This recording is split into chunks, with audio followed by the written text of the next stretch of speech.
Hi friends எல்லாரும் எப்படி இருக்கீங்க? இன்னைக்கு வீடியோல என்ன பார்க்க போறீங்கன்னா மீன் வறுவல் தான். இது ரொம்ப ஈஸி தான். பிகினர்ஸ் கூட நீங்க ட்ரை பண்ணலாம். ரொம்ப சூப்பரா வரும். வாங்க அது எப்படி செய்யலாம்னு பார்க்கலாம். அதுக்கு முன்னாடி என் சேனலுக்கு மறக்காம Subscribe பண்ணிருங்க. வாங்க வீடியோக்குள்ள போகலாம். நம்ம ஃபர்ஸ்ட் ஒரு மசாலா ரெடி பண்ண போறோம். அதுக்கு என்னன்னா உங்க காரத்துக்கு தகுந்தாப்ல காஞ்ச மிளகாய் எடுத்துக்கோங்க. நான் வந்து சுடுதண்ணில ஊற வச்சிருக்கேன். இப்போ அந்த இருக்க காம்பை மட்டும் நம்ம எடுத்துறலாம். சுடுதண்ணியில் ஊற வச்சோம்னா நல்லா ஈஸியாக இருக்கும் அரைக்கிறதுக்கு. இந்த மாதிரி நம்ம காம்பெல்லாம் பிச்சுக்கலாம். அடுத்தது ஒரு 10 பல் பூண்டு எடுத்திருக்கேன். அதை ரெண்டுத்தையும் சேர்த்து நம்ம மிக்ஸி ஜாரில் சேர்த்துடலாம். இப்போது இதோட நான் கொஞ்சோண்டு ஜீரகம் சேர்க்குறேன்.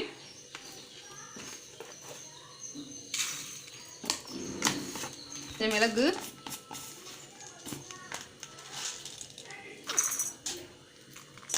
இது எல்லாமே இப்போ காரத்துக்கு தகுந்தாப்புல நீங்கள் எடுத்துக்கோங்க. இப்போது தேவையான அளவு உப்பு சேர்த்துக்கலாம். நம்ம மையாக அரைச்சிட்டு வந்துடலாம். இப்போது நல்லா அரைச்சிட்டு வந்தாச்சு. இப்போ நம்ம மீனை வந்து வாஷ் பண்ணி ரெடியாக எடுத்து வச்சுருக்கோம். இது வந்து ஜிலேபி கெண்டம்பாங்க. இது ரொம்ப சூப்பராக இருக்கும். இப்போ அதை தான் நான் எடுத்திருக்கேன். நல்லா கழுவியாச்சு. இப்போ மீனை எடுத்துக்கலாம். இந்த மாதிரி ஒரு பவுல் எடுத்துக்கோங்க பெருசாக. இல்லை பாத்திரம் பெருசாக இருந்துச்சுன்னா அந்த மாதிரி எடுத்துக்கோங்க.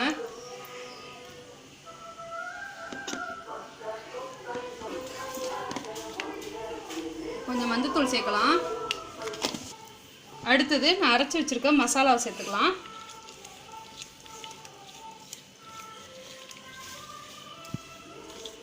நம்மளுக்கு மசாலாவில் மீன் நல்லா ஊறணும். நம்மளுக்கு ஒரு 1/2 hour ஆச்சும் நம்மளுக்கு மீன் ஊறினாதான் நல்லாயிருக்கும். எல்லாத்துலேயும் இது மாதிரி ஃபுல்லாக தடவி வச்சிடலாம்.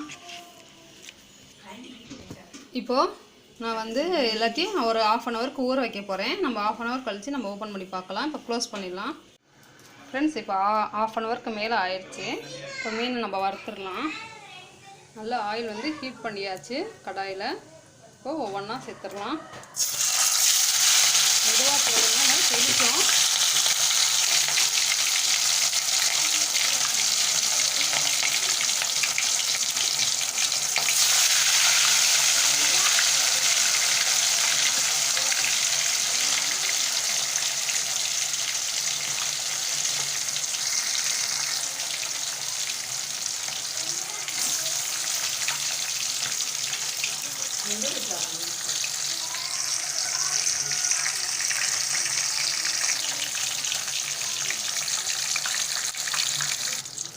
இப்போது ரெடி ஆகிடுச்சு. நம்ம எடுத்துடலாம்.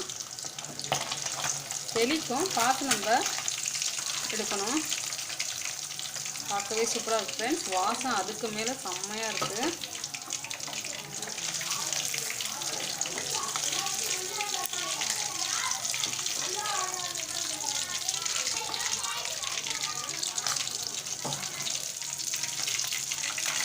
நம்மளுக்கு ஊறணும். நல்லா ஊறினாதான் நம்மளுக்கு மீனில் நல்ல டேஸ்ட்டு வந்து சூப்பராக இருக்கும். இப்போ மீதி இருக்கிறது நம்ம சேர்த்துடலாம்.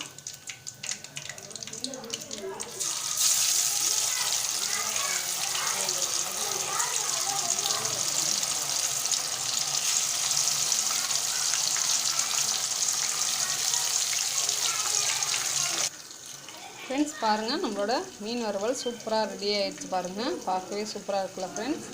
நீங்களும் உங்கள் வீட்டில் ட்ரை பண்ணி பாருங்கள். செம்மையாக இருக்கும். வாசமே அவ்வளோ சூப்பராக இருக்குது. நீங்களும் ட்ரை பண்ணி பாருங்கள். பிடிச்சிருந்துச்சுன்னா லைக் பண்ணுங்கள், ஷேர் பண்ணுங்கள், கமெண்ட் பண்ணுங்கள். மறக்காமல் என் சேனலுக்கு Subscribe பண்ணிடுங்க. நம்ம நெக்ஸ்ட் வீடியோவில் பார்க்கலாம். பாய்.